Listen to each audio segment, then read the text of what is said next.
Yanabajijwe kandi uburyo yigobotoye imbogamizi zose yahuraga nazo mu rukundo rwe na Ngarambe François, n'ubu buryo rero yasubijemo. Muri zo navuga nko gushidikanya kuri jyewe igihe nageze yarasabye yarakoye, hakazamo abandi bantu mu mutima wanjye bandeshya, hanyuma ntangira kujijinganya ndetse ngera naho mubwira nti nubwo wasabye nubwo wakoye numva twaba duhagaritse bakagusubiza inkwano kuko mbona ntangiye kujijinganya kandi wowe ukwiriye gukundwa urukundo rwuzuye.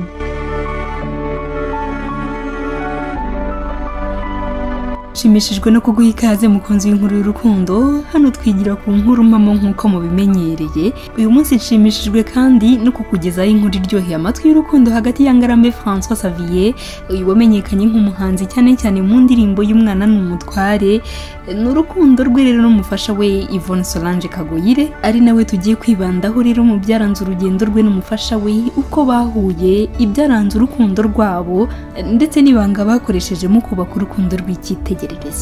Ikaze rero. Yvonne Solange Kagoyire rero kuri ubu ni umubyeyi w'abana 5 wavutse mu mwaka w'1971. Ni ukuvuga ko kuri ubu mu mwaka wa 2022 ubwo yujuje imyaka 51. Yvonne Solange Kagoyire mu mwaka w'1987 yari umwangavu w'imyaka 16, ari nabwo yabonanaga amaso ku yandi bwa mbere na Ngarambe François Xavier, umuhanzi ubundi yumvaga kuri radio kandi yakunze kuva afite imyaka 11 nk'uko abyivugira ko yari yarakunze indirimbo y'Umwana n'Umutware. Iyi ngiyi yamenyekanye cyane mu Rwanda, kuri ubu ngubu twakita karahanyuze. Mbere yuko dukomeza rero, umwongereza yaravuze ati ladies first. Ni umugani ukoreshwa cyane usobanuye cyane gutera ingabo mu bitugu abagore, eko hose bagomba gutambuka mbere kandi n'ibitekerezo byabo bikabanziriza iby'abagabo. Uyu munsi natwe niwo twakurikije, bivuze ko mu nkuru itaha tuzakurikira by'umwihariko inkuru noneho ya Ngarambe François Xavier, nawe akadusangiza urugendo rwe muri uru rukundo. Reka dukomeze inkuru yayo. Yvonne Solange Kagoyire, umufasha wa Ngarambe François Xavier, mu kiganiro yagiranye n'inkuru y'urukundo kuri telefone, yabidusubiriyemo byose uko byagenze ngo bahure, bakundane ndetse banubakana urugo. Yabitubwiye atya: njye nari inshuti ya mubyara wa Ngarambe François kuko twari duturanye mu Kiyovu mu mujyi wa Kigali. Umunsi umwe rero naje guherekeza mubyara wa Ngarambe, uyu wari umukobwa w'inshuti yanjye cyane, muherekeza iwabo. Gusa mu kugerayo nasanze yo Ngarambe. Nibwo bwa mbere nari mubonye amaso ku yandi kuko ubundi namwumvaga kuri radio, gusa nanone ndibuka mfite imyaka 11 nari naramubonye ubwo yari akiri umunyeshuri muri université. Ndakeka yari ari kurangiza université, yajyaga rero kwigisha abana basket mu kigo cya SOS Village des Enfants, aho na mama muri iki gihe yakoraga. Mama rero yataha nkamubona bari kumwe, gusa ahangaha birumvikana ko nari nkiri umwana cyane. Muri uyu mwanya rero ubwo namusangaga muri salo kwa nyirasenge, nabonye ari umusore mwiza, yego cyane ko nanakundaga indirimbo ye nshya yaramaze gusohora, Umwana n'Umutware, ariko ntiyahita ntwara umutima ako kanya kuko ngiye ku myaka 16 nari mfite uwo nkunda. Urukundo rwanjye rwa mbere kandi numvaga nta wundi nakunda pe. Ubwo ako kanya Ngarambe ndirimbira ya ndirimbo Umwana n'Umutware kuko narayikundaga, byaranshimishije. None ikintu cyanshimishije kurusha ibindi ko ari ukubona umusore uririmba abana, none aka kanya yanaririmbye akikiye umwana mu biganza bye. Karakana ka nyirasenge karaho, nkomeza gutekereza cyane ku musore ukunda abana bingana bityo, biranshimisha mu mutima wanjye. Iki gihe rero nta kindi twaganiriye uretse kubakunzi bacu kuko nawe icyo gihe yambwiye ko afite umukunzi. Gusa ibiganiro byarangiriye aha kuko buri umwe yaciye inzira ye undi aca indi, ntabwo twongeye kubonana vuba nyuma y'aha ngaha. Gusa ariko nyuma y'imyaka 4 nibwo twongeye guhura, nagiye kubona mboneje kunsura iwacu, twongera kuganira kuri ba bakunzi twari twaraganiriyeho mu myaka 4 yashize. Gusa twaje gusanga buri umwe atakiri kumwe n'uwo bakundanaga, buri umwe yari yaratandukanye n'umukunzi we. Twaraganiriye turisanzura, gusa nta kindi byabyukije umutima wanjye kuri njye. Nanone ariko nakomeje kujya mutekerezaho kuko rero nigaga icyo gihe muri segonderi naje gusubira ku ishuri gusa ntibyarangiriye aha noneho kuko twajyaga twandikirana amabaruwa akohereza ibaruwa mu kigo nanjye nkamusubiza ikamugeraho. Muri ibyo bihe rero nibwo yaje kumbwira ko ankunda, gusa nanjye nari maze kumukunda kuko ko twandikiranaga nagendaga ndushaho kumwiyumvamo. Nuko rero nanjye iyo baruwa nyisubiza mubwira ko nanjye mukunda, ndetse na nyuma yaho yaje kunyandikira ko yifuza ko twazabana, gusa byari byanditse mu buryo bwa gihanzi nkabanza nkatekereza ko ari ay'abahanzi. Gusa muri iki gihe narasengaga, nibwo nasenze rero numva umutima umbwiye kumwemerera. Nabwo naramwemereye ariko nari nkiri ku ishuri birumvikana. Igihe cy'ibizamini bya nyuma rero cyari cyegereje, nakira ibaruwa ya mama nk'ibisanzwe yanyifurizaga kuzatsinda ibizamini, ariko none harenze hati maze iby'ubufiyanse bwawe na Ngarambe bifashe ku ruhande ubanze wiga umenye ko utararangiza. Narababaye nibaza ahantu mama yabikuye, kandi muri icyo gihe cyose njye sinari narigeze mbwira mama ko Ngarambe yanansabye urukundo. Gusa umutima wanjye nkumva narateganyaga kuzabimubwira nyuma, maze nkamuherera ruhande uko byagenze, n'ibyo byo kunsaba ko twabana byose nkabimubwira kuko njye na mama twaganiraga byose. Muri icyo gihe rero ntakubeshye numvishe Ngarambe mwanze, numva ncitse intege, numva urukundo rwagurumanaga ruragabanutse ku buryo natashye no mu kiruhuko yaza kunsura nkumva ntamushaka. Naje kumenya ko nkimwemerera yagiye kubibwira umubyeyi we wo muri Batisimu ari we Rugamba Cyprien, nuko umugore wa Rugamba nawe aza kubibwira mama atya amwishimira. Nyine kuri nje numvaga naranze ukuntu yihutishije ibintu hakiri kare, noneho bikanshengurira rimwe ukuntu mama yabimenye atari njye ubimwibwiriye. Biragenda bimbera igikomere, ndababara pe. Icyo gihe rero ntibyahuye n'amarangamutima twari dutegereje kuzagaragariza nyangarutse mvuye kwiga, kuko njye ku giti cyanjye numvise nabihagarika tukabanza kugenda buhoro mu byo twarimo kugira ngo tubanze kubisobanukirwa neza. Ubwo rero naje kumusaba ko twabihagarika, ko tuba tubihagaritse ariko ntamwanze burundu.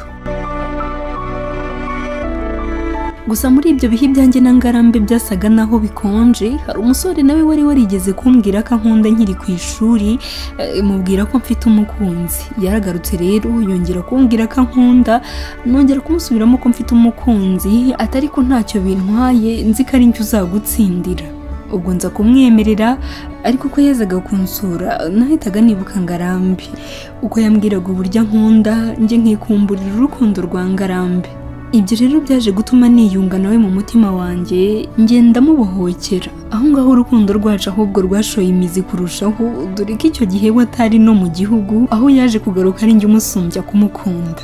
Ubwo mu mwaka w'1992 hari mu kwezi kwa kane nibwo Ngarambe François yaje gufata irembo. Nyuma y'amezi ane nanone, ni ukuvuga mu kwezi kwa munani mu mwaka w'1992 nibwo nasabwe. Gusa reka nkubwire, maze gusabwa ibyambayeho sinzi nimba bijya biba ku bakobwa bose. Wagira ngo nibwo rubanda bari bamenye ko mpari. Nahuye n'ibigeragezo bikomeye, aho haje abantu benshi bansabaga ko dukundana, kandi ikibabaje benshi muri bo bari banazi igiciro njye na Ngarambe François twari tugezeho dukundana. Iki gihe baje bitwaje n'ibishuko kugira ngo mbone ko hari ibyo barusha Ngarambe, harimo ubutunzi, amafaranga, umutekano uhambaye ndetse n'amashuri, kuko njye indoto zanjye zari ukwiga nkaba naminuza. Nk'urugero, umwe muri bo yaje ambwira ko yigisha muri university imwe muri Canada, atuzaza ukomeze kwiga. Nakomeje kuguma mu mayira abiri, ndagenda ndavangirwa mbura icyo nkora, bituma umutima wanjye uhungabana, nibaza ntese inzira nafashe yaba ariyo koko. Ku buryo haje no kugera nyuma y'umwaka naramaze gusabwa, mpamagara Ngarambe François ndamubwira nti uzi n'ibindi, ndabona mu mutima wanjye hatangiye kugonganiramo benshi, ndabona nkwigizayo, ndabona hazamo abandi. Igihe rero nkiri mu mayira abiri, ibyiza nuko mpagarara nkabanza nkamenya inzira ngomba gufata iyo ariyo. Sinkubabaze ndagukunda, ariko kandi sinirohe mu byo ntazi ibyo ari byo. Aha byasaga naho noneho numva inzira yacu ihagarariyeho. Gusa nanone twembi njye na Ngarambe twarasengaga, hari n'imiryango y'amasengesho twabanagamo. Ubwo negereye umubyeyi wanjye muri Batisimu, uyu yari umugore wa Rugamba Cyprien Dafroza Mukansanga, amubwira icyemezo nafashe. Antega amatwi atanciriye urubanza, hanyuma amaze kumubwira byose, arambaza ati muri aba bose n'iki baje bitwaza cyakwemeza cyangwa se cyaguhindura kikaba cyanagukura ku mwanzuro wari wafashe. Hanyuma ndabimurondorera iby'ubutunzi, amafaranga, umutekano ndetse n'amashuri n'ibindi bigiye bitandukanye. Nuko rero icyo gihe Marene amfasha urugendo rwo gushishoza nkasubira inyuma mu mateka yanjye, nkareba neza nkitegereza, abona impano Imana yampaye nari ntangiye kwibuza, nkagereranya icyo nari mfite n'ibyo ndi kubona muri ako kanya. Nuko nibuka neza ukuntu ahantu hambere Ngarambe yashatse kunsohokana hari mu ikoraniro ry'abasenga. Yaje ambwira Imana, ntiyansohokanye muri hoteli cyangwa se akabari. Ntekereje neza nsanga nta bya Mirenge Ngarambe yazanye, ariko nanone ndahumuka mbona ukuntu yaje azanye ikiruta byose. Yaje yitwaje kumenya Imana, kandi ufite Imana bafite byose. Ntacyo yakene igihe afite Imana mu buzima bwe. Muri ako kanya numvise amaso yanjye afungutse pe. Ubwo uwo mubyeyi ati rero ugenda urebe Rugamba Sipiriyani agufitiye icyo ashaka kukubwira, umusange akubwire. Uyu Rugamba Sipiriyani yari nawe wabyaye muri batisimu Ngarambe François. Nuko numva ubwoba buranyishe, ariko ndihangana njyayo. Nagezeyo Rugamba mpa Bibiliya yari yayibumbuye. Ahari muri Yeremiya ku mutwe wa 31 ku murongo wa 21 ndetse no wa 22 haravuga ngo Isiraheli garuka. Hari n'ijambo ririmo muri Bibiliya ntagatifu rigira riti garuka mwari w'isugi, subira mu migi yawe, uzareka kubwera bwera ryari mwari wigize ishyano. Uhora hararema ibintu bishya, umugore arashakisha umugabo we. Ubwo nkimara kuganira na Rugamba Sipiriyani ndetse n'iryo jambo yampaye, nibwo nahise njya gushaka Ngarambe, mubwira ko nagarutse kandi mubwira ko mukunda. Numvaga mfite igisubizo rwose gikomeye mu mutima wanjye kandi nta gushidikanya. Naramuhobereye, mwongorera amagambo y'Igifaransa asobanuye ngo ni wowe nkunda gusa. Nagize nti je n'aime que toi. Ubwo twahise tujya ahantu twakundaga gusohokera, uretse ko twakundaga no gusohokera mu ikoraniro ry'amasengesho, twakundaga kandi no gusohokera muri resitora. Ahangaha rero twahise tujyayo tujya kubiserebura, nuko dukomeza za gahunda zacu zo kubana ubuziraherezo, dupanga uko bizakurikirana. Mariage civile cyangwa se gusezerana mu murenge byacu byabaye tariki 10 z'ukwezi kwa 9 mu mwaka w'1993. Duhabwa isakramento ryo gushyingirwa tariki ya 1 z'ukwezi kwa 1 mu mwaka w'1994. Ni ukuvuga ku bunani bw'umwaka w'1994 muri kiliziya ya Sainte Famille. Niho twabwiraniye yego yo kubahana, yego yo gukundana kugeza gupfa. Aba bombi ubu muri 2022 bamaranye imyaka 28, bakaba baribarutse abana bagera kuri 5 bose b'abahungu. Harimo Ngarambe Rwego Emmanuel Jimmy, n'imfura yabo yavutse mu mwaka w'1995, Ngarambe Rwema Daniel Marie akaba yaravutse mu mwaka w'1997. Hakaba kandi uwitwa Ngarambe Rwiru Nganzo Claude Samuel wavutse mu mwaka w'2000, Ngarambe Rwera Michel wavutse mu mwaka wa 2004, ndetse na Ngarambe Rwiza Raphael wavutse mu mwaka wa 2010. Ababyeyi bombi kandi umubano wabo ubu ni nkaho bahora muri Saint Valentin nkuko nabo ubwabo babyivugira, kuko nabo babyigaragariza no ku mbuga nkoranyambaga zabo. Ikibaranga bombi basuye cyane cyane kuri Instagram ni amagambo y'urukundo bagenda bahererekanya, by'umwihariko urubuga rwa Instagram ari narwo inkuru y'urukundo yasuye.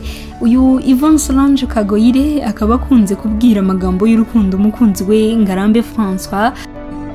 Akaba kandi ari umumama wishimye kandi ugira urugwiro, nkuko bihamywa n'umunyamakuru w'inkuru y'urukundo baganiriye amugezaho iyi nkuru.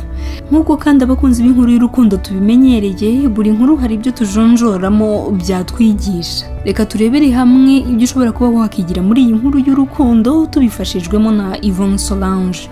Ese ni ubuhe buryo bwiza wamenya ko uwo muri gukundana ari we wawe, mbese ari we Imana yakugeneye utayobye yenda? Iki kibazo cyabajijwe Yvonne Solange mu kiganiro twagiranye, n'ubu buryo yagisubijemo. Ntabwo nahise mbimenya ako kanya kubera ko urukundo ni urugendo, hari ukwiga kumenyana, hari ukwiga kwakirana. Ariko mfite imyaka 18 nari nakoze isengesho nandikira Imana nisaba uwo tuzabana, ngenda shyiraho utuntu dutandukanye nifuza ko yaba afite. Nyuma tumaze kwemeranya ko dukora urugendo rwo gukundana, nibwo natangiye kubona koko Imana yagiye isubiza. Hari ibyo namubonyeho nasabye Imana, uyu munsi nkaba mbona byujuje, yaranarengeje, ahubwo ko Imana yitanze irasumbye ikongeraho n'ibindi. Yanabajijwe kandi uburyo yigobotoye imbogamizi zose yahuraga nazo mu rukundo rwe na Ngarambe François. Ni uburyo rero yasubijemo. Muri zo navuga nko gushidikanya kuri jyewe, igihe nageze yarasabye yarakoye, hakazamo abandi bantu mu mutima wanjye bandeshya, hanyuma ntangira kujijinganya, ndetse ngera naho mubwira nti nubwo wasabye nubwo wakoye, numva twaba duhagaritse bakagusubiza inkwano, kuko mbona ntangiye kujijinganya, kandi wowe ukwiriye gukundwa urukundo rwuzuye. Nuko ariko ntabwo twatanye, Imana yabigaruriye hafi, nuko mbona urumuri turakomezanya. Nuko rero twahanganye nazo cyane cyane mu isengesho. Buri wese yarasengaga, ndetse tukanajya inama zo gushyira hamwe isengesho. Hanyuma kandi twifashishije abakuru bubatse bafite inararibonye mu buzima bw'abashakanye, batugira inama, nkanjye bakankebura ku byo nabaga nafashemo ibyemezo ntabashe gushishoza neza. Ibyo rero byaradufashije kugira abantu bakuru tugisha inama, duhungiraho igihe tutabona urumuri rw'ako kanya. Hanyuma ariko igikomeye cyane ni urumuri twahawe n'Imana mu isengesho. Yanabajijwe kandi iki kibazo gikurikira: ni irihe banga kubaka urugo rukomeye ruzira gatanya? Ni Imana, kubakira ku Mana, kuyigira iya mbere mu buzima bwacu, kuko niyo yaduhuje. Biratangaje kubona umuntu aturuka epfo undi agaturuka haruguru mu kubaka urugo, kandi ari ubuzima bwose, atari ukuvuga ngo ndaje tugerageze imyaka 5, 10, nibidakunda nzagenda. Oya, twiyemeza kubana ubuzima bwose buziraherezo, ku buryo rero nta rindi banga rikomeye ritari Imana, kuko niyo uhoraho, niyo soko y'urukundo, niyo idushoboza, niyo yaduhuje, kandi niyo dutakambira rero igihe bikomeye, igihe dufite ibyo tutumvikanyeho, igihe dufite ibituremereye. Buri wese ku giti cye arayigana, ariko natwe nk'urugo tukayisanga. Niryo banga rikomeye rero rya mbere. Ikindi rero ni ubushake bwa buri wese mu bashakanye. Buri wese muri twe afite ubwo bushake bwo kubaka. Twahagurutse tuzi icyo dushaka kugeraho, ni ukubaka urugo rukomeye, ni ukubaka urugo rushingiye ku Mana, ni ukubaka urugo rwunguka abana kandi rukarerera igihugu n'Imana. Ibyo rero bikaduha ishyaka ryo kugira ngo turwubake neza, rukomere, gatanya nta mwanya wayo. Ese nk'urubyiruko abibaza niba bazabona abakunzi babo nabo b'ubuzima bwabo, ndetse n'abumva batazababona, abakiri muri urwo rungabangabo muri rusange, ni ihe nama wabagira? Muri Bibiliya haranditse ngo umugore mwiza umuhabwa n'Imana, nibaza ko n'umugabo mwiza umuhabwa n'Imana. Abifuza rero kubaka urugo babibaza, se nzamubona, nzabona uwo nifuza? Imana niyo itanga, ariko kugira ngo iguhe nuko mugira aho mwahuriye, ni gushyira Imana mu buzima bwabo, bakayiragiza ubuzima bwabo, bakayisaba, kuko yo itanga uko ushaka, ariko kandi bakaniziga mu buzima bwabo, ntibinyanyagize, ntibitagaguze. Aha ndavuga kwiziga mu buryo bw'ubusugi n'ubumanzi, kwifata no gutegereza igihe gikwiye cyo kuba umugabo n'umugore. Bakunze inkuru y'urukundo rero, ngurwo urugendo rwa couple mwese mwakunze, cyane cyane ku ruhande rwa Yvonne Solange Kagoyire, umufasha wa Ngarambe François Xavier, mwamenye mu bahanzi nyarwanda bakanyujijeho hambere. Nk'uko nabikubwiye kandi mu kiganiro kizakurikira iki ngiki, tukazakurikira inkuru y'urukundo ku ruhande noneho rwa Ngarambe François Xavier nyirizina. Nawe hari ibyo ushobora kuba wamwigiraho, cyane cyane ku ruhande rw'abasore. Reka ngushimire ko wabanye natwe, kandi wahisemo kuba umwe natwe muri uyu muryango w'inkuru y'urukundo, ukaba warabihisemo ukora subscribe, bayi rero inkuru y'urukundo nakagaruka.